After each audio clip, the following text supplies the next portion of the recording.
नमस्ते दोस्तों।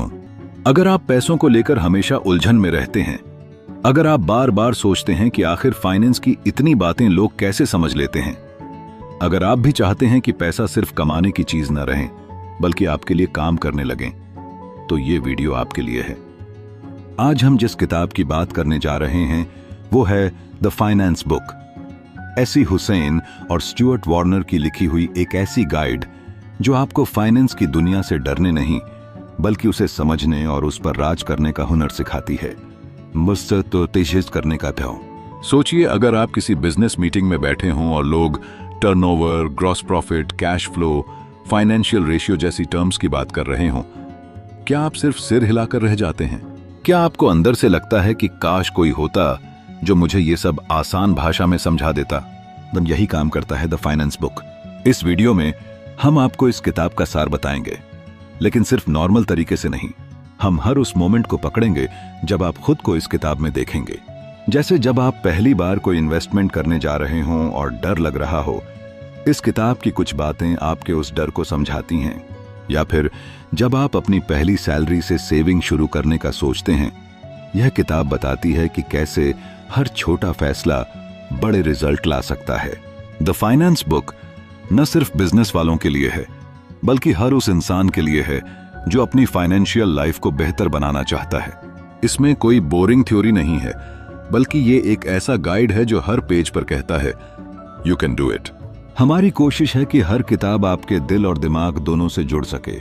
हम सिर्फ शब्दों को नहीं, उनके पीछे के जज्बात को आपके सामने लाते हैं, क्योंकि जब तक आप किसी बात को फील नहीं करते वो सिर्फ इंफॉर्मेशन रहती है, नॉलेज नहीं बनती। इसलिए जुड़े रहिए हमारे साथ, क्योंकि हर रोज हम लेकर आते हैं ऐसी ही किताबें जो आपकी सोच को नया मोड़ देंगी और आपकी जिंदगी को बेहतर बनाने में मदद करेंगी। तो चलिए शुरू करते हैं आज का सफर। चैप्टर 1, फाइनेंस से जुड़े 5 मुख्य प्रश्न। क्या वजह है कि कुछ लोग बड़ी बड़ी कंपनियों को संभाल लेते हैं जबकि बाकी लोग अपने छोटे से स्टार्टअप को भी ठीक से चला नहीं पाते? जवाब छिपा होता है फाइनेंस की समझ में। एक छोटे शहर का लड़का है राज, जो अपने पापा की पुरानी दुकान को एक नया रूप देना चाहता है। उसे बिजनेस का पैशन तो है, लेकिन नंबरों से डर लगता है। बजट, प्रॉफिट, बैलेंस शीट, ये सब सुनते ही उसके माथे पर पसीना आ जाता है। लेकिन जब तक वो ये नहीं समझेगा कि उसके पैसे कहां से आ रहे हैं, कहां जा रहे हैं और किस काम में लग रहे हैं, तब तक उसका सपना अधूरा ही रहेगा। अब जरा सोचिए, अगर किसी से पूछा जाए क्या आपका बिजनेस मुनाफे में है, तो क्या आपके पास कैश है, आपने जिस चीज में निवेश किया उसका फायदा हुआ, बोलिए क्या आपका बिजनेस आने वाले टाइम में टिक पाएगा, और क्या आप अपने पैसे को सही जगह इस्तेमाल कर रहे हो, तो क्या वो तुरंत बिना हिचक जवाब दे पाएगा? शायद नहीं। लेकिन अगर ये 5 सवालों के जवाब क्लियर हों तो फिर चाहे कोई भी बिजनेस हो, चलाना आसान हो जाता है। ये 5 सवाल सिर्फ सवाल नहीं हैं, ये एक बिजनेस के हेल्थ चेकअप की तरह हैं। जैसे डॉक्टर हमारे शरीर के 5 जरूरी टेस्ट करता है, वैसे ही ये 5 सवाल हमारे बिजनेस की सेहत बताते हैं। क्या आप मुनाफा कमा रहे हैं लेकिन बैंक में पैसा नहीं दिख रहा? हो सकता है कि आपका कैश फ्लो कमजोर हो, या फिर आप तो सोचते हैं कि आपकी सेल्स बढ़ रही है लेकिन असल में खर्चा उससे ज्यादा हो रहा है। तब जाकर पता चलता है कि प्रॉफिट और कैश फ्लो 2 अलग चीजें हैं और दोनों का खेल समझना जरूरी है। राज जैसे हजारों लोग हैं जो अपने सपनों को लेकर निकलते हैं, पर फाइनेंस की अनदेखी उनकी सबसे बड़ी भूल बन जाती है। अगर उन्हें यह पता चल जाए कि इन 5 सवालों का जवाब कैसे ढूंढना है, तो न सिर्फ उनका बिजनेस बचेगा बल्कि वो उड़ान भी भरेगा। यह कहानी सिर्फ अकाउंटिंग या नंबरों की नहीं है, ये समझने की है कि पैसा कैसे काम करता है। और जब आप ये जान जाते हो तो आप अपने बिजनेस के असली कंडक्टर बन जाते हो, जहां हर निर्णय सोच समझ कर लिया जाता है और हर कदम आपको सफलता की ओर ले जाता है। फाइनेंस की दुनिया जटिल लग सकती है, लेकिन जब उसे इंसानी कहानियों, जिंदगी की असल चुनौतियों और आसान सवालों के जरिए समझा जाए तो हर कोई इसे सीख सकता है। और यही सिखाया गया है यहाँ। यही है वो पहला दरवाजा जो आपको बिजनेस की असल समझ तक ले जाता है। अगर आप भी अपने सपनों को उद्यान देना चाहते हैं तो इन 5 सवालों का जवाब ढूंढना सीखिए। ये सवाल आपको डराएंगे नहीं बल्कि आपका आत्मविश्वास बनाएंगे, और एक दिन आप भी कहेंगे finance it's not rocket science anymore. Chapter 2, आय विवरण यानी इनकम स्टेटमेंट। आय विवरण, या जिसे हम अक्सर प्रॉफिट एंड लॉस स्टेटमेंट कहते हैं, एक ऐसा आईना है जो किसी भी व्यवसाय की कमाई और खर्चों की पूरी कहानी बयां करता है। यह सिर्फ आंकड़ों की एक लकीर नहीं है, इसमें छिपा होता है हर उस मेहनत का नतीजा जो किसी बिजनेस ने दिन रात एक करके कमाई है। एक छोटा व्यापारी है, रमेश। रमेश ने एक छोटी सी कॉफी शॉप खोली थी, सपनों से भरी आंखों के साथ। महीने दर महीने उसने कॉफी बेची, ग्राहकों से मुस्कुराकर बात की और हर दिन कुछ नया सीखते हुए आगे बढ़ा। लेकिन साल के अंत में जब उसे यह जानना था कि उसका सपना अब तक कहां पहुंचा है, तो वो कागज का एक टुकड़ा निकालता है, इनकम स्टेटमेंट।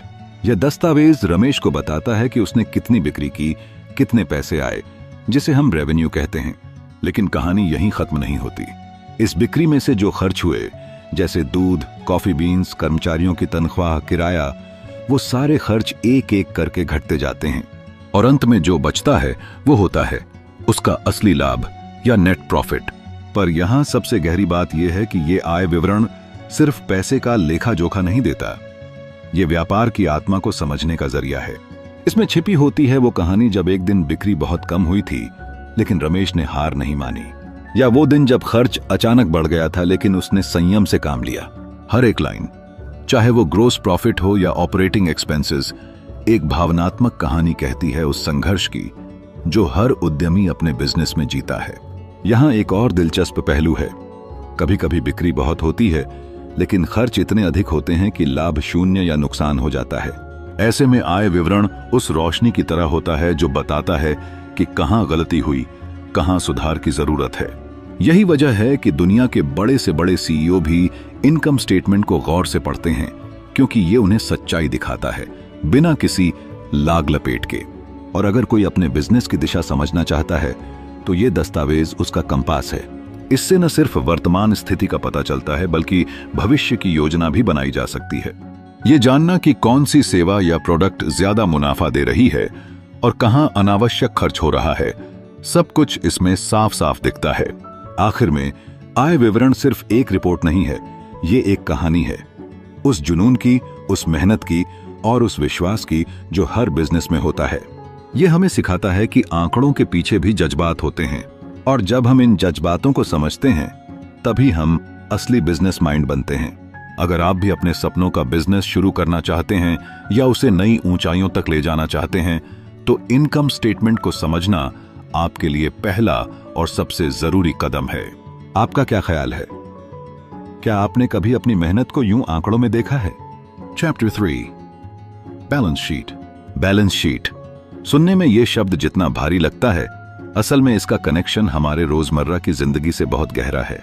जरा सोचिए, अगर किसी इंसान को जानना हो कि उसकी जिंदगी में असली संपत्ति क्या है और उस पर कितने कर्ज हैं, तो वो कैसे पता करेगा? वो एक लिस्ट बनाएगा, उसके पास क्या क्या है और उस पर कितना बकाया है। यही चीज एक बिजनेस के लिए बैलेंस शीट करती है, सिर्फ ज्यादा गहराई से, ज्यादा जिम्मेदारी से। अब एक कहानी सुनिए। रवि नाम का एक लड़का था जिसे बिजनेस शुरू करना था।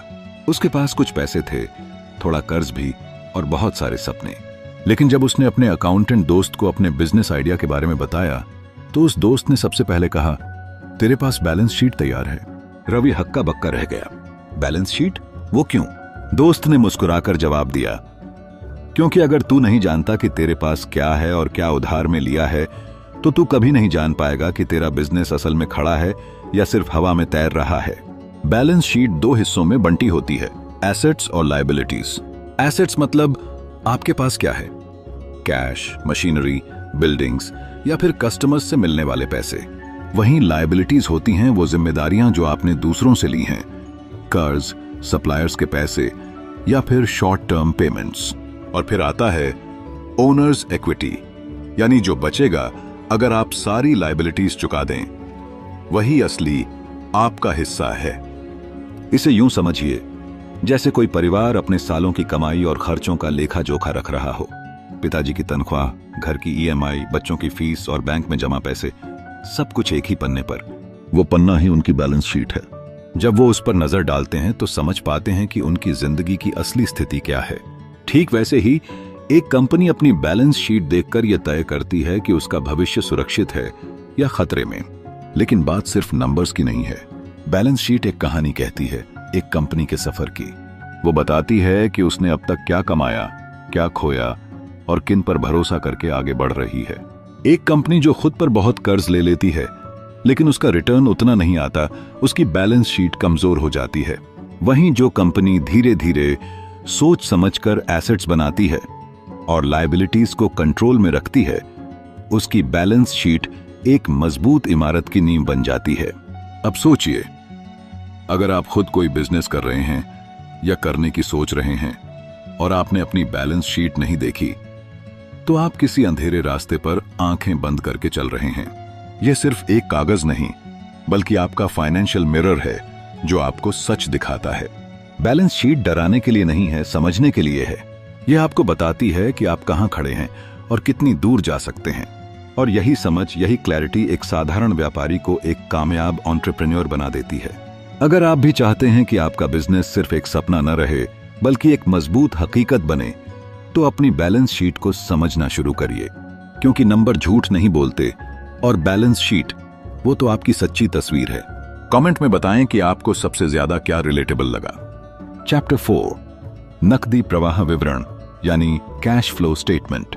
कल्पना कीजिए कि आप एक ऐसा बिजनेस चला रहे हैं जिसमें मुनाफा तो बहुत दिख रहा है, लेकिन महीने के आखिर में जब आप बैंक अकाउंट चेक करते हैं तो उसमें पैसे नहीं के बराबर हैं। मन में सवाल उठता है, इतना प्रॉफिट तो दिख रहा था, फिर पैसे गए कहां? यही सवाल लाखों बिजनेस ओनर्स, स्टार्टअप फाउंडर्स और यहां तक कि कई अनुभवी मैनेजर्स के दिमाग में घूमता है।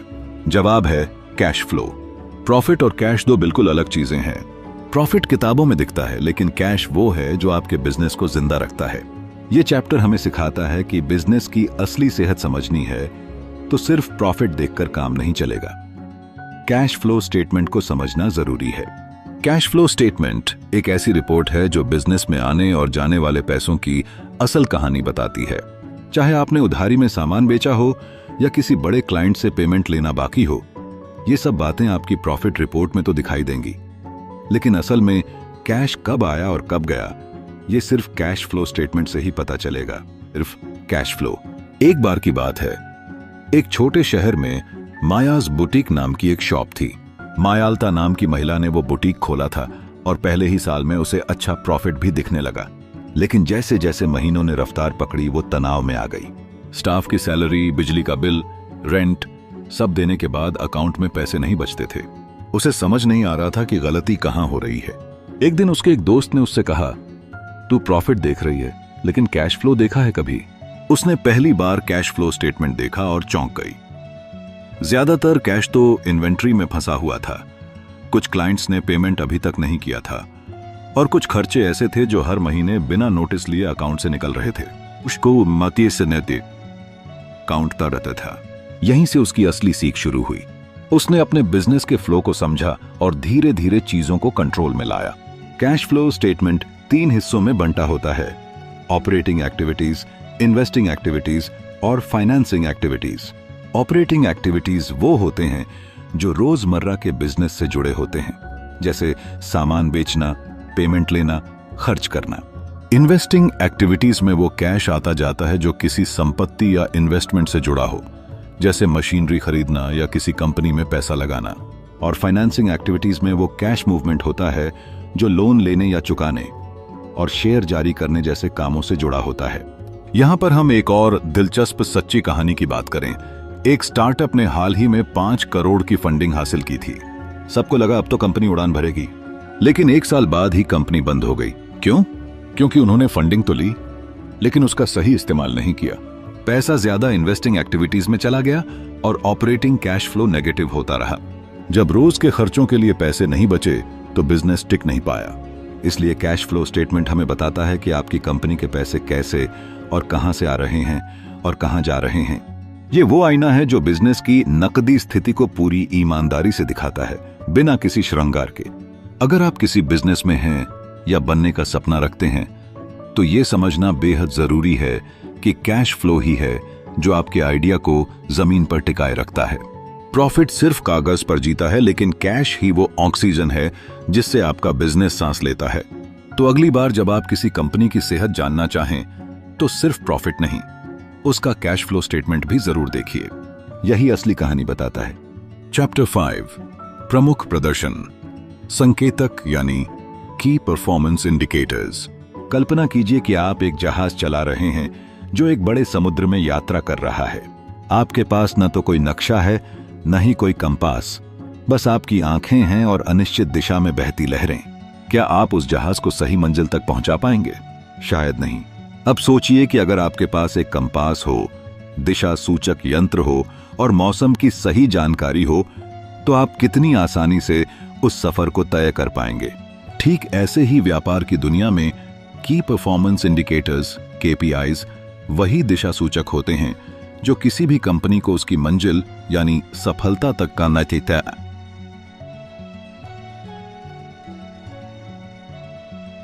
पहुंचाने में मदद करते हैं। हर बिजनेस एक कहानी कहता है, कभी संघर्ष की, कभी उन्नति की, लेकिन इन कहानियों की सच्चाई आंकड़ों में छुपी होती है और की परफॉर्मेंस इंडिकेटर्स वही आंकड़े हैं जो उस कहानी को अर्थ देते हैं। एक छोटा बिजनेस हो या कोई बड़ी मल्टीनेशनल कंपनी, यदि वह यह नहीं जानती कि उसे किस दिशा में बढ़ना है, क्या सुधार करना है और कौन से हिस्से में खतरा है, तो वह बहुत जल्द रास्ता भटक सकती है। एक युवा उद्यमी राज ने हाल ही में एक ऑनलाइन क्लोथिंग स्टोर शुरू किया। शुरुआत में बिक्री ठीक ठाक थी, लेकिन कुछ महीनों बाद गिरावट आने लगी। राज को समझ नहीं आ रहा था कि दिक्कत कहां है। वह अपने कर्मचारियों पर शक करने लगा, मार्केटिंग एजेंसी को दोष देने लगा, पर फिर किसी ने उसे की परफॉर्मेंस इंडिकेटर्स के बारे में बताया। उसने अपने बिजनेस के लिए कुछ मुख्य इंडिकेटर्स चुने, जैसे website traffic, conversion rate, average order value और कस्टमर रिटेंशन रेट। जैसे जैसे उसने इन मैट्रिक्स को ट्रैक करना शुरू किया, असल समस्या उसके सामने आने लगी। लोग वेबसाइट पर आ तो रहे थे, लेकिन खरीद नहीं रहे थे, क्योंकि प्रोडक्ट पेज स्लो लोड हो रहा था और मोबाइल पर ठीक से नहीं खुलता था। उसने सुधार किए, UX डिजाइन बेहतर किया और 1 महीने के अंदर उसका कन्वर्जन रेट 3% से बढ़कर 7% हो गया। उसे पहली बार यह एहसास हुआ कि डेटा सिर्फ नंबर नहीं होते, ये बिजनेस की नब्ज होते हैं। अगर आप नब्ज को पढ़ सकते हैं तो बीमारी से पहले ही इलाज कर सकते हैं। की परफॉर्मेंस इंडिकेटर्स सिर्फ बड़े मैनेजरों या फाइनेंशियल एक्सपर्ट्स की चीज नहीं है। ये हर उस इंसान के लिए जरूरी हैं जो ग्रोथ चाहता है, जो चाहता है कि उसका मेहनत से बना व्यापार सिर्फ जिंदा न रहे, बल्कि फलता फूलता रहे। इन्हें देखकर आप यह जान सकते हैं कि आपका मार्केटिंग अभियान कितना असरदार है, आपकी टीम कितनी एफिशिएंट है, आपके प्रोडक्ट की डिमांड कैसी है और ग्राहक आपसे दोबारा जुड़ना चाहता है या नहीं। इन आंकड़ों के बिना बिजनेस अंधेरे में तीर चलाने जैसा है, पर जब आपके पास की परफॉर्मेंस इंडिकेटर्स होते हैं तो आप अपनी रणनीति को डेटा के साथ मिलाकर ऐसी दिशा में ले जा सकते हैं जहां सफलता आपका इंतजार कर रही होती है। इसलिए याद रखिए, आपकी मेहनत तभी रंग लाएगी जब आप उसे सही दिशा देंगे, और वह दिशा मिलती है की परफॉर्मेंस इंडिकेटर्स से। अगर ये कहानी आपको प्रेरित करे तो अपने बिजनेस में इन संकेतकों को नजरअंदाज मत कीजिए। ये आपकी कहानी को एक नई ऊंचाई दे सकते हैं। बताइए, क्या आपने कभी अपने बिजनेस में की परफॉर्मेंस इंडिकेटर्स को फॉलो किया है? नीचे कमेंट में जरूर लिखिए, क्योंकि हर कहानी दूसरों के लिए एक सबक हो सकती है। चैप्टर 6, अनुपात विश्लेषण यानी रेशियो एनालिसिस। कल्पना कीजिए कि आप किसी ऐसे इंसान को जानते हैं जो हर महीने लाखों रुपए कमाता है, पर फिर भी महीने के अंत तक कर्ज में डूबा होता है। बाहर से सब कुछ परफेक्ट लगता है, बड़ी गाड़ी, शानदार घर, महंगे कपड़े, लेकिन अंदर से उसकी फाइनेंशियल हेल्थ कमजोर होती जा रही है। अब सोचिए, अगर हमें उस व्यक्ति की असली आर्थिक स्थिति समझनी हो तो सिर्फ उसकी कमाई देखना काफी नहीं होगा, है ना? हमें ये जानने की जरूरत है कि वो कितनी बचत करता है, कितना उधार ले चुका है, उसका खर्च कैसा है और उसके पास कितनी संपत्ति है। यही काम बिजनेस की दुनिया में रेशियो एनालिसिस करता है। वो पर्दे के पीछे की असलियत दिखाता है। कई बार बिजनेस के चमकते आंकड़े हमें धोखा दे देते हैं। मुनाफा बहुत अच्छा लग सकता है, लेकिन क्या वो मुनाफा स्थायी है? क्या कंपनी वाकई में अपनी देनदारियों को समय पर चुका सकती है? क्या उसका नकदी प्रवाह, कैश फ्लो संतुलित है? रेशियो एनालिसिस यहीं पर असली हीरो बनकर सामने आता है। ये वो टूल है जो किसी भी बिजनेस की सेहत का गहराई से परीक्षण करता है, बिल्कुल जैसे डॉक्टर ब्लड प्रेशर, शुगर और हार्ट बीट चेक करके बीमारी का अंदाजा लगाते हैं। सोचिए, दो कंपनियां हैं, दोनों का सालाना टर्नओवर 10 करोड़ है। पहली कंपनी के पास बहुत कम कर्ज है, लेकिन उसकी मुनाफे की मार्जिन बहुत पतली है। दूसरी कंपनी की कमाई तो उतनी ही है, पर उसके ऊपर भारी कर्ज चढ़ा हुआ है। अब अगर सिर्फ टर्नओवर देखकर निवेश किया जाए तो रिस्क बहुत बड़ा हो सकता है, लेकिन अगर हम उनकी liquidity ratio, profitability ratio, solvency ratio और एफिशिएंसी रेशियो को गौर से देखें तो पूरी तस्वीर साफ हो जाती है। रेशियो एनालिसिस हमें बताता है कि कंपनी का मुनाफा कितना स्थायी है, उसकी नकदी स्थिति कैसी है और वो भविष्य में किन खतरों का सामना कर सकती है। ये कुछ नंबरों का खेल नहीं है, यह है एक बिजनेस की आत्मा को पढ़ने की कला। जैसे किसी रिश्ते को समझने के लिए सिर्फ शब्द नहीं, भावनाएं पढ़नी होती हैं, वैसे ही किसी कंपनी को समझने के लिए सिर्फ रिपोर्ट्स नहीं, उनके पीछे छिपे अनुपातों को समझना होता है। रेशियो एनालिसिस उन संकेतों को पकड़ता है जो बाकी सब अनदेखा कर देते हैं। एक बार एक बिजनेसमैन ने कहा था, मैंने अपनी कंपनी की रिपोर्ट हर बार देखी, पर जब मैंने रेशियो एनालिसिस सीखा तभी मुझे असल खतरे का पता चला। उसी समझ ने उसकी कंपनी को एक बड़े घाटे से बचा लिया। यह सिर्फ ज्ञान नहीं, एक चेतावनी है। आंकड़े गुमराह कर सकते हैं, लेकिन रेशियो कभी झूठ नहीं बोलते। आप जब भी किसी कंपनी में निवेश करने का सोचें या फिर अपने खुद के बिजनेस की स्थिति को जांचना चाहें तो केवल रेवेन्यू या प्रॉफिट तक सीमित मत रहें, थोड़ा गहराई में जाएं, रेशियोज को समझें, क्योंकि वही आपको बताएंगे कि आपकी फाइनेंशियल कहानी कितनी मजबूत है और कितनी देर तक टिकेगी। अगर आप चाहते हैं कि आपका बिजनेस सिर्फ दिखे ही नहीं बल्कि असल में मजबूत भी हो, तो रेशियो एनालिसिस आपका सबसे भरोसेमंद दोस्त है। चैप्टर 7 बजट और पूर्वानुमान यानी बजटिंग एंड फोरकास्टिंग। बजट और पूर्वानुमान, यह दो शब्द सुनने में जितने साधारण लगते हैं, असल जिंदगी में उतने ही गहरे और प्रभावशाली होते हैं। कल्पना कीजिए कि आप एक ऐसे सफर पर निकलने वाले हैं जहां मंजिल तो है लेकिन रास्ता धुंधला है। ऐसे में अगर आपके पास एक नक्शा हो, एक दिशा हो, तो आपकी यात्रा कितनी आसान और सुरक्षित हो जाती है। यही भूमिका होती है बजट और फोरकास्टिंग की। एक व्यवसाय के लिए यह नक्शा होते हैं जो न सिर्फ वर्तमान की स्थिति दिखाते हैं बल्कि भविष्य की संभावनाओं को भी रोशनी में लाते हैं। हर व्यवसाय में उतार चढ़ाव होते हैं, कभी बाजार तेजी पर होता है तो कभी मंदी का साया गहरा हो जाता है। अब सोचिए, एक छोटा सा बेकरी स्टोर जहां रोज दर्जनों केक और ब्रेड बनते हैं, अगर उसके मालिक को यह अंदाजा ही ना हो कि अगले महीने त्योहारी सीजन है और मांग दोगुनी हो जाएगी, तो क्या वो पर्याप्त सामग्री खरीद पाएगा? क्या वो कर्मचारियों की व्यवस्था समय पर कर पाएगा? नहीं। ऐसे में बजट और पूर्वानुमान ही वो ताकत बनते हैं जो उसे तैयार रखते हैं और न केवल जोखिम से बचाते हैं बल्कि मुनाफे के नए रास्ते भी खोलते हैं। बजट बनाना महज नंबर लिखना नहीं है, ये एक सोचने का तरीका है। यह आपको अपनी सीमाओं का एहसास कराता है और साथ ही यह भी बताता है कि आप उन सीमाओं से बाहर कैसे निकल सकते हैं। यह आपको बताता है कि आपके पास कितने संसाधन हैं और उन्हें कहां और कैसे इस्तेमाल करना है। जैसे एक किसान अपनी जमीन, बीज और पानी का हिसाब लगाता है ताकि फसल अच्छी हो, वैसे ही व्यवसायी अपने पैसे, स्टाफ और समय को प्लान करता है। फोरकास्टिंग यानी पूर्वानुमान एक भविष्यदर्शी चश्मे की तरह है। यह अतीत के आंकड़ों, वर्तमान की स्थितियों और आने वाले समय की संभावनाओं को जोड़कर एक तस्वीर बनाता है, एक संभावित भविष्य की तस्वीर। मान लीजिए कोई ऑनलाइन शॉपिंग कंपनी है जिसने पिछले साल नवंबर और दिसंबर में भारी सेल की थी। अगर वो उस डेटा को देखकर यह फोरकास्ट करे कि इस बार और ज्यादा मांग होगी, तो वो पहले से स्टॉक बढ़ा सकती है, मार्केटिंग तेज कर सकती है और डिलीवरी सिस्टम को मजबूत कर सकती है। इससे वो न सिर्फ बिक्री बढ़ा पाएगी बल्कि ग्राहकों को भी बेहतर अनुभव देगी। असल में बजट और पूर्वानुमान वो इन्वेस्टमेंट हैं जो हमें आने वाले कल के लिए आज तैयार करते हैं। ये हमें आशावादी बनाते हैं लेकिन साथ ही यथार्थवादी भी। अगर आप केवल उम्मीद पर चलेंगे तो गिरने का खतरा बना रहेगा, लेकिन अगर आप प्लानिंग के साथ चलेंगे तो ठोकर खाने की संभावना बहुत कम हो जाती है।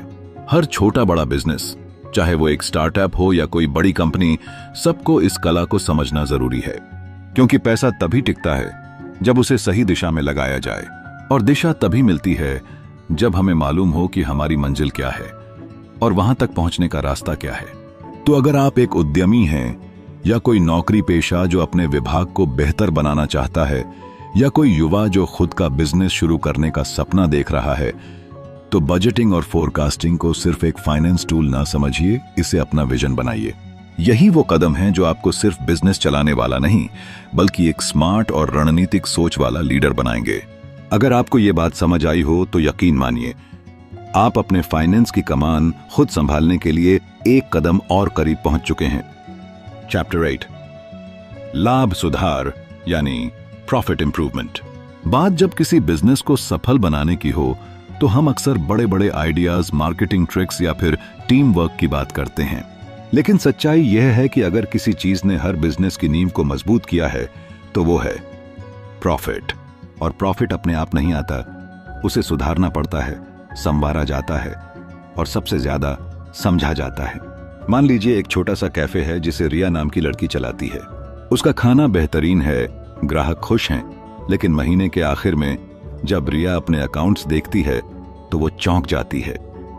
इतना मेहनत करने के बावजूद मुनाफा ना के बराबर है। यह कहानी हर उस इंसान की है जो दिल से काम करता है लेकिन पैसों की समझ नहीं रखता।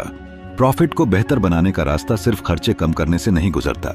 कई बार हम सोचते हैं कि अगर बिजली का बिल कम कर दिया या 2 वर्कर्स की जगह 1 रख लिया तो प्रॉफिट बढ़ जाएगा। लेकिन असली सुधार तब आता है जब हम अपने बिजनेस को अंदर से समझते हैं कि कौन सा प्रोडक्ट सबसे ज्यादा कमाई कर रहा है, कौन सा बस जगह ले रहा है, कौन से ग्राहक वाकई फायदेमंद हैं और कौन से सिर्फ टाइम पास करवा रहे हैं। इमेजिन करो, आप एक स्टोर चला रहे हो और आपके पास 10 तरह के प्रोडक्ट्स हैं। उनमें से 2 ऐसे हैं जो आपकी आधी कमाई लाते हैं, लेकिन आप उन पर ज्यादा फोकस नहीं कर रहे क्योंकि वो सिंपल लगते हैं। लेकिन अगर आप ध्यान दो तो वही प्रोडक्ट्स आपके गेम चेंजर हो सकते हैं। प्रॉफिट को इंप्रूव करने के लिए जरूरी है कि आप कॉस्ट को सिर्फ कम ना करें, बल्कि समझदारी से खर्च करें। कभी कभी एक अच्छा निवेश, जैसे कि एक बेहतर मशीन, एक स्किल्ड कर्मचारी या एक स्मार्ट मार्केटिंग स्ट्रैटेजी, आपकी अर्निंग को कई गुना बढ़ा सकता है। अब बात करें माइंडसेट की। कई एंटरप्रेन्योर्स को लगता है कि प्रॉफिट कमाना किसी लालच का नाम है, लेकिन सच तो यह है कि बिना मुनाफे के ना आप अपने स्टाफ को खुश रख सकते हो, ना अपनी सर्विस को बेहतर बना सकते हो। प्रॉफिट गिव्स यू फ्रीडम, सोचने की, बढ़ने की और असल में वैल्यू क्रिएट करने की। और फिर आता है डेटा। हाँ, वही बोरिंग दिखने वाला डेटा जो असल में आपको बताता है कि आपकी कंपनी की नब्ज कैसी चल रही है। Gross margin, net profit, ROI, ये सब फैंसी वर्ड्स नहीं हैं, ये आपके सपनों की सच्चाई हैं। जब आप इन्हें समझ लेते हो तो आप अपने डिसीजंस खुद लेने लगते हो, एडवाइजर्स पर डिपेंड नहीं करते। रिया की तरह अगर आप भी अपने बिजनेस में मेहनत तो कर रहे हो लेकिन रिटर्न्स नहीं मिल रहे, तो पॉज करो और सोचो, क्या आप सिर्फ काम कर रहे हो या समझदारी से काम कर रहे हो। प्रॉफिट सुधारने का मतलब है स्मार्ट बनना, और स्मार्ट बनने के लिए आपको अपनी कमाई, खर्च और रणनीति तीनों पर बारीकी से ध्यान देना होगा। यही है असली फायदा समझदारी से बिजनेस चलाने का, जहां मेहनत रंग लाती है और आप सिर्फ सरवाइव नहीं करते बल्कि थ्राइव करते हो। अगर आप चाहते हो कि आपकी मेहनत की कमाई वाकई आपके सपनों को शेप दे, तो प्रॉफिट को समझो, उसका एनालिसिस करो और फिर ऐसे डिसीजंस लो जो ना सिर्फ आज फायदेमंद हों बल्कि आपके आने वाले कल को भी सिक्योर करें। चैप्टर 9, व्यवसायिक मामलों और निवेश मूल्यांकन यानी business cases and investment appraisal. कल्पना कीजिए कि आप एक ऐसे क्रॉस रोड्स पर खड़े हैं जहां 2 रास्ते हैं, एक सुरक्षित और जाना पहचाना और दूसरा अनजान लेकिन उम्मीदों से भरा। अब सोचिए, अगर आपके पास कोई ऐसा तरीका हो जो यह बता सके कि कौन सा रास्ता भविष्य में आपको ज्यादा लाभ देगा, क्या आप उसका इस्तेमाल नहीं करेंगे? फाइनेंस की दुनिया में यही काम करता है बिजनेस केस और इन्वेस्टमेंट अप्रेजल। ये वो मैप्स हैं जो हमें दिखाते हैं कि कौन सी राह पर चलकर हमारी मेहनत, पैसा और समय वाकई में सही दिशा में लगेगा या नहीं। कई बार बिजनेस में बड़े फैसले लेने होते हैं, जैसे कि कोई नया प्रोजेक्ट शुरू करना है, किसी मशीन में इन्वेस्ट करना है या किसी नए मार्केट में कदम रखना है। ये फैसले आसान नहीं होते। हर कदम पर एक सवाल होता है, क्या ये इन्वेस्टमेंट वर्थ है? और यहीं से शुरुआत होती है सोचने की, समझने की और गहराई से आकलन करने की। एक बार की बात है, एक छोटी कंपनी के मालिक रोहित ने सोचा कि वह अपनी प्रोडक्शन यूनिट को अपडेट करेगा। नया मशीन लाना महंगा था, लेकिन इससे क्वालिटी बेहतर होती और समय की बचत भी होती। उसके पास दो रास्ते थे, या तो वह पुरानी मशीन से काम चलाए या फिर नए में इन्वेस्ट करे। यहां रोहित ने एक बिजनेस केस बनाया। उसने अनुमान लगाया कि नई मशीन से अगले 5 साल में कितना प्रॉफिट हो सकता है, कितना खर्चा बचेगा और कितने नए क्लाइंट्स जोड़े जा सकते हैं। उसने अपने फैसले को सिर्फ गट फीलिंग पर नहीं, बल्कि नंबर्स और लॉजिक पर आधारित किया। इन्वेस्टमेंट अप्रेजल यहीं पर काम आता है। रिटर्न ऑन इन्वेस्टमेंट, ROI, पे back period, net present value, NPV और internal rate of return, IRR जैसे टूल्स मदद करते हैं भविष्य की सही तस्वीर समझने में। ये न सिर्फ बताते हैं कि पैसा कब वापस आएगा, बल्कि यह भी बताते हैं कि लॉन्ग टर्म में कंपनी को क्या फायदा होगा। लेकिन केवल नंबर ही सब कुछ नहीं होते। एक अच्छा बिजनेस केस ये भी देखता है कि प्रपोज्ड प्रोजेक्ट कंपनी की विजन से मेल खाता है या नहीं, एम्प्लॉइज पर इसका क्या असर पड़ेगा और मार्केट में कंपनी की पोजीशन कैसे बदलेगी। हर डिसीजन एक कहानी है जिसमें सपने हैं, रिस्क है, डर है और उम्मीद भी। बिजनेस केस उस कहानी की रूपरेखा है और इन्वेस्टमेंट अप्रेजल उसका क्लाइमैक्स तय करता है। अगर आप एक एंटरप्रेन्योर हैं या किसी कंपनी में डिसीजन मेकर हैं, तो यह समझना जरूरी है कि गट फीलिंग तभी काम करती है जब उसके पीछे सॉलिड एनालिसिस हो, वरना रिस्क इमोशनल एक्साइटमेंट में बदल जाता है और नुकसान का कारण बनता है। इसलिए जब भी कोई बड़ा कदम उठाएं, सोचिए, जांचिए, आंकिए और फिर फैसला लीजिए। पैसा लगाना आसान है, पर सही जगह लगाना कला है, और यही कला सिखाता है ये चैप्टर। अगर आप चाहते हैं कि आपका हर इन्वेस्टमेंट एक इन्फॉर्म्ड डिसीजन बने, तो बिजनेस केस और इन्वेस्टमेंट अप्रेजल को इग्नोर नहीं किया जा सकता। यही फर्क करता है एक सफल बिजनेस और एक असफल गैम्बल के बीच। तो अगली बार जब आप किसी नए आइडिया पर काम करें, अपने मन की सुनिए, पर दिमाग से जरूर पूछिए, is it really worth it? यही सोच आपको आगे ले जाएगी और यहीं से शुरू होता है स्मार्ट फाइनेंस का असली सफर। चैप्टर 10, कार्यशील पूंजी प्रबंधन यानी मैनेजिंग वर्किंग कैपिटल। एक छोटा व्यवसाय हो या कोई बड़ी कंपनी, जब तक पैसे का प्रवाह सही नहीं होगा, तब तक व्यापार चलाना ऐसा ही है जैसे बिना पेट्रोल के कार को स्टार्ट करने की कोशिश करना। कार्यशील पूंजी यानी वर्किंग कैपिटल वही पेट्रोल है जो बिजनेस की गाड़ी को चलाता है। लेकिन इस पूंजी का प्रबंधन सिर्फ नंबरों का खेल नहीं है। यह कहानी है उस संघर्ष की जहां एक बिजनेस रोज खुद को जिंदा रखने के लिए लड़ता है। कल्पना कीजिए एक व्यापारी की जो दिन रात मेहनत करता है। उसके पास अच्छे ग्राहक हैं, प्रोडक्ट्स की डिमांड है, मुनाफा भी ठीक ठाक हो रहा है, लेकिन फिर भी महीने के अंत में उसे अपने स्टाफ को सैलरी देने में मुश्किल हो जाती है। वजह, उसके पास कैश नहीं है। ऐसा क्यों? क्योंकि उसके ग्राहक पेमेंट समय पर नहीं करते, सप्लायर्स को एडवांस देना पड़ता है, और इन सब के बीच जो पैसा फंसा होता है वही उसकी वर्किंग कैपिटल है। वर्किंग कैपिटल का मतलब है आपके पास कितनी नकदी उपलब्ध है दिन प्रतिदिन के खर्चों के लिए। इसमें 3 चीजें आती हैं। आपके पास कितना स्टॉक पड़ा है, ग्राहक से कितनी उधारी वसूलनी है और सप्लायर को कितनी देनी है। इस संतुलन को संभालना ही असली खेल है। मान लीजिए आपके पास 50 लाख का बिजनेस है, लेकिन उसमें से 40 लाख रुपए तो उधारी में अटक गए हैं। वो पैसा जो आपके पास होना चाहिए वो कहीं और फंसा पड़ा है। ऐसे में चाहे मुनाफा हो भी, लेकिन बिजनेस की हालत कमजोर बनी रहती है। यही कारण है कि बड़े बड़े बिजनेस भी कभी कभी कैश की कमी से डूब जाते हैं। अब बात करते हैं उस भाव की जो हर बिजनेसमैन के दिल में होती है। सपना बड़ा है लेकिन संसाधन कम है। यह अध्याय उस सपने को सच करने का रास्ता दिखाता है। जब हम अपने ग्राहकों से समय पर पेमेंट लेना सीख जाते हैं, सप्लायर्स से थोड़ी छूट या लंबी क्रेडिट अवधि की बात कर लेते हैं और स्टॉक को इस तरह मैनेज करते हैं कि न कुछ एक्स्ट्रा जमा हो और न ही जरूरत के समय कमी हो, तभी जाकर हम अपने बिजनेस को स्थिरता दे पाते हैं।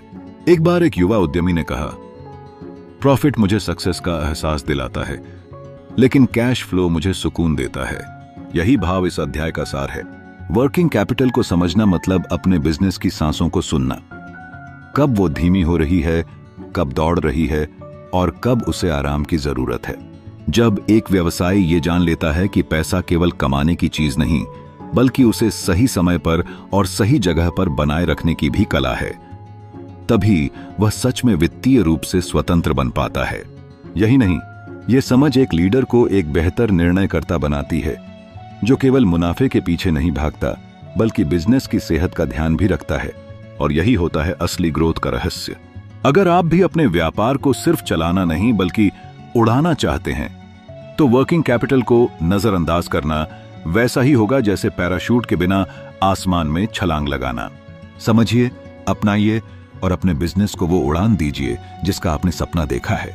चैप्टर 11, वित्त जुटाना यानी रेजिंग फाइनेंस। कल्पना कीजिए कि आप एक शानदार आइडिया के साथ बैठे हैं, एक ऐसा बिजनेस आइडिया जो आपकी जिंदगी बदल सकता है, लेकिन सिर्फ एक चीज की कमी है, पैसा।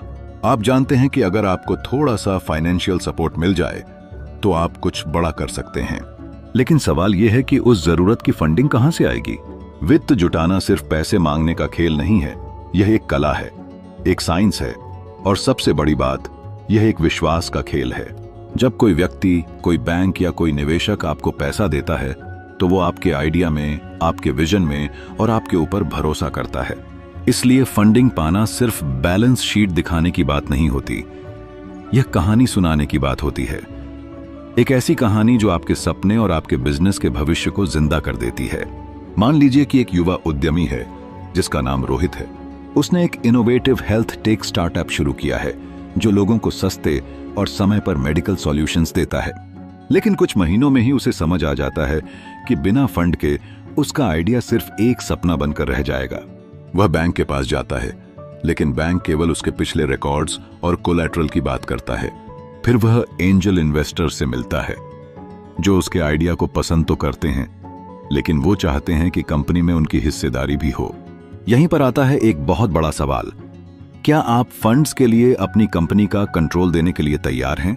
यह एक ऐसी परिस्थिति होती है जो कई उद्यमियों को रातों की नींद हराम कर देती है। इक्विटी फंडिंग, जहां आप शेयर बेचते हैं, आपको पैसा तो देती है लेकिन आपकी आजादी पर असर डालती है।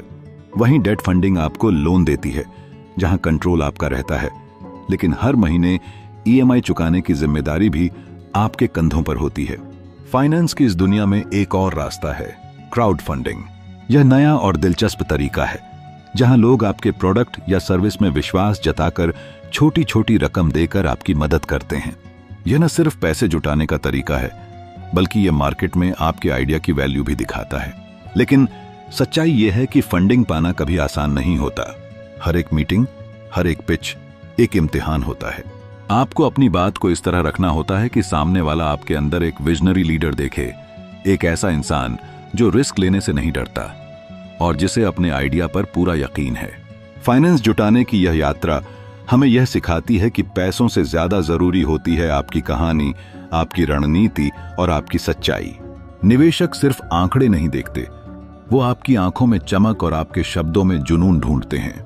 तो अगर आप भी कभी किसी स्टार्टअप या बिजनेस के सपने देख रहे हैं तो याद रखिए, फंडिंग सिर्फ बैंक बैलेंस बढ़ाने का जरिया नहीं है, ये आपके सपनों को उड़ान देने का पहला कदम है। अपने आइडिया पर भरोसा रखिए, अपने प्लान को साफ सुथरा बनाइए और फिर पूरी दुनिया को दिखाइए कि क्यों आपके सपने में निवेश करना किसी भी इन्वेस्टर का सबसे अच्छा फैसला हो सकता है। क्या आप तैयार हैं अपने सपनों को उड़ान देने के लिए?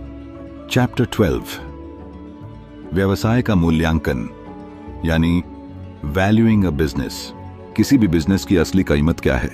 यह सवाल जितना आसान लगता है, उसका जवाब उतना ही जटिल और दिलचस्प होता है। जरा सोचिए, एक छोटा सा चाय का ठेला हो या करोड़ों का एक कॉर्पोरेट ब्रांड, दोनों की वैल्यू सिर्फ उनके बैंक बैलेंस या प्रॉफिट से नहीं तय होती। असली वैल्यू उस भरोसे, उस मेहनत, उस भविष्य की संभावना में छुपी होती है जो उस बिजनेस के पीछे होती है। कल्पना कीजिए एक ऐसे इंसान की जो पिछले 10 सालों से अपने छोटे से कैफे में हर दिन सुबह 6 बजे से रात 11 बजे तक काम कर रहा है। उसने अपने हाथों से हर दीवार सजाई है, हर ग्राहक से रिश्ता बनाया है और हर दिन एक सपना देखा है कि एक दिन उसका कैफे एक ब्रांड बनेगा। अब अगर कोई आए और बोले कि उसका बिजनेस सिर्फ 5 लाख का है, तो क्या वो कीमत सही होगी? शायद नहीं, क्योंकि वहां सिर्फ पैसा नहीं, भावना है, मेहनत है और भविष्य की संभावनाएं हैं। बिजनेस वैल्यूएशन सिर्फ एक टेक्निकल प्रोसेस नहीं है, ये एक कहानी है उस जर्नी की, उस इम्पैक्ट की जो एक बिजनेस क्रिएट करता है। हाँ, नंबर्स मैटर करते हैं, जैसे कि रेवेन्यू, EBITDA, एसेट्स, लायबिलिटीज, लेकिन जो चीज इनविजिबल होती है वही असली गेम चेंजर होती है। जैसे किसी ऐप की वैल्यू सिर्फ उसके डाउनलोड से नहीं होती, बल्कि उसके यूजर बेस, उनकी एंगेजमेंट और उसके स्केलेबल होने की पोटेंशियल से होती है। वैल्यूएशन के अलग अलग तरीके होते हैं। कुछ लोग मल्टीपल मेथड अपनाते हैं, कुछ डिस्काउंटेड कैश फ्लो DCF को मानते हैं। लेकिन किसी भी अप्रोच की कोर में एक बात हमेशा रहती है, क्या यह बिजनेस आने वाले समय में ग्रो करेगा? और सबसे ज्यादा यह भी देखा जाता है कि उस बिजनेस में ऐसी क्या यूनिकनेस है जो उसे बाकी सबसे अलग बनाती है। उदाहरण के तौर पर नेटफ्लिक्स को देखिए। जब वह DVD रेंटल से स्ट्रीमिंग की तरफ बढ़ा तो उसकी वैल्यूएशन में बेतहाशा उछाल आया, क्योंकि उसने सिर्फ टेक्नोलॉजी नहीं बदली, उसने लोगों के देखने का तरीका बदल दिया। उसने फ्यूचर को पकड़ लिया था और यही इन्वेस्टर ढूंढते हैं। ऐसा बिजनेस जो न सिर्फ आज कमाए बल्कि कल एक रेवोल्यूशन लाए। वैल्यूइंग अ बिजनेस एक ऐसा आर्ट है जिसमें अकाउंटिंग, फाइनेंस, साइकोलॉजी और इमेजिनेशन सब मिलते हैं। कभी कभी एक स्ट्रगलिंग कंपनी जिसकी हालत अच्छी नहीं होती, उसकी हिडन वैल्यू बहुत बड़ी होती है। बस वो नजर चाहिए जो पोटेंशियल को देख सके। तो जब अगली बार आप किसी बिजनेस को देखो तो सिर्फ उसके प्रॉफिट और लॉस को मत देखो। देखो कि उसमें कितनी जान है, उसमें क्या सपना छुपा है और उसमें वो स्पार्क है या नहीं जो उसे एक लेगेसी बना सकता है। क्योंकि आखिर में किसी भी बिजनेस की सबसे बड़ी वैल्यू उसके पीछे खड़े लोगों में, उनके विजन में और उस असर में होती है जो वो इस दुनिया पर डाल सकते हैं। अगर ये कहानी आपको सोचने पर मजबूर कर गई हो तो सोचिए, आप किस तरह का बिजनेस बनाना चाहेंगे? वो जो सिर्फ बैलेंस शीट पर दिखे या वो जो लोगों के दिलों में जिंदा रहे? चैप्टर 13, कॉर्पोरेट गवर्नेंस और वित्तीय नियंत्रण, यानी corporate governance and financial control. Corporate governance और वित्तीय नियंत्रण। सुनने में ये शब्द थोड़े भारी जरूर लगते हैं, लेकिन जब किसी बड़े बिजनेस की नींव को समझने की बात आती है तो यही वो दो स्तंभ हैं जो किसी कंपनी को केवल चलाते नहीं बल्कि उसे टिकाते हैं। सोचिए एक ऐसी कंपनी की जहां सब कुछ अच्छा चल रहा है, बिक्री हो रही है, मुनाफा आ रहा है, स्टाफ खुश है, लेकिन एक दिन खबर आती है कि कंपनी के एक डायरेक्टर ने करोड़ों का घोटाला किया है। विश्वास टूटता है, शेयर गिरते हैं और धीरे धीरे वो बिजनेस जो एक समय चमक रहा था बिखरने लगता है। क्यों? क्योंकि वहां गवर्नेंस थी ही नहीं, कोई देखने वाला टोकने वाला नहीं था। कॉर्पोरेट गवर्नेंस का मतलब सिर्फ नियम कायदे नहीं होता, ये एक तरह की नैतिक जिम्मेदारी है। ये सिस्टम ऐसा होना चाहिए जो ये सुनिश्चित करे कि कंपनी का हर निर्णय सही हाथों में है, सही नीयत से लिया गया है और कंपनी के हर स्टेक होल्डर, चाहे वो कर्मचारी हो, निवेशक हो या ग्राहक, उनके हितों की रक्षा हो रही है। अपा हित तुमने देखे कि बुआरे रहा था। एक अच्छा बोर्ड ऑफ डायरेक्टर्स होना, उनके पास जवाबदेही होना और ट्रांसपेरेंसी का माहौल, ये सब कॉर्पोरेट गवर्नेंस का हिस्सा है। अब बात करते हैं फाइनेंशियल कंट्रोल की, यानी कंपनी के पैसे का सही इस्तेमाल और सही निगरानी। इमेजिन करो, एक बड़ी शिप है जो समंदर में तेजी से बढ़ रही है, लेकिन कप्तान को यह नहीं पता कि इंजन में तेल कितना है या नक्शा सही दिशा दिखा रहा है या नहीं। अगर सही नियंत्रण नहीं होगा तो चाहे कितनी भी बड़ी शिप हो, डूबना तय है। यही हाल होता है उन कंपनियों का जहां फाइनेंशियल कंट्रोल कमजोर होता है। फाइनेंशियल कंट्रोल का मतलब है हर खर्च का हिसाब, हर इनकम की रिपोर्टिंग और सबसे जरूरी, फ्यूचर के लिए प्लान बनाना। Internal audits, budgets, compliance systems, ये सब वो टूल्स हैं जो किसी बिजनेस को केओस से बचाते हैं।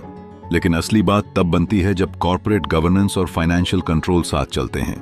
जब कंपनी के फैसले एथिकल भी होते हैं और फाइनेंशियल रिकॉर्ड्स भी सही तरीके से मेंटेन किए जाते हैं, तब न सिर्फ बिजनेस ग्रो करता है बल्कि लोगों का उस पर भरोसा भी बढ़ता है। ये भरोसा ही तो है जो किसी कंपनी को एक ब्रांड बनाता है। बहुत सारे स्कैंडल्स जैसे एनरॉन, सत्यम या वायरकार्ड, इन सब की जड़ में एक ही चीज थी, कमजोर गवर्नेंस और फाइनेंशियल कंट्रोल। लेकिन वहीं दूसरी तरफ एप्पल, टाटा या इन्फोसिस जैसे ब्रांड्स समय के साथ और मजबूत हुए हैं, क्योंकि उन्होंने सिर्फ पैसा कमाने पर नहीं, भरोसा बनाने पर भी ध्यान दिया। तो जब आप एक बिजनेस चला रहे हो या किसी कंपनी में काम कर रहे हो तो सिर्फ टारगेट्स और प्रॉफिट पर न भागिए। सोचिए कि क्या आपकी कंपनी का सिस्टम इतना पारदर्शी है कि कोई भी सवाल उठे तो जवाब साफ हो? क्या आपके पास वो सिस्टम है जो गलतियों को पकड़ सके और उन्हें सुधार सके? क्योंकि अंत में एक बिजनेस का असली मूल्य उसके प्रोडक्ट या सर्विस में नहीं, बल्कि उस भरोसे में होता है जो लोग उस पर करते हैं, और वो भरोसा आता है कॉर्पोरेट गवर्नेंस और फाइनेंशियल कंट्रोल जैसे अदृश्य लेकिन शक्तिशाली स्तंभों से। अगर आपको ये बातें वैल्यूएबल लगीं तो वीडियो को लाइक करें, शेयर करें और चैनल को सब्सक्राइब जरूर करें, क्योंकि अगली बार हम बात करेंगे उस कॉन्सेप्ट की जो हर एंटरप्रेन्योर के दिल के करीब होता है, प्रॉफिट इंप्रूवमेंट। मिलते हैं अगले वीडियो में। धन्यवाद।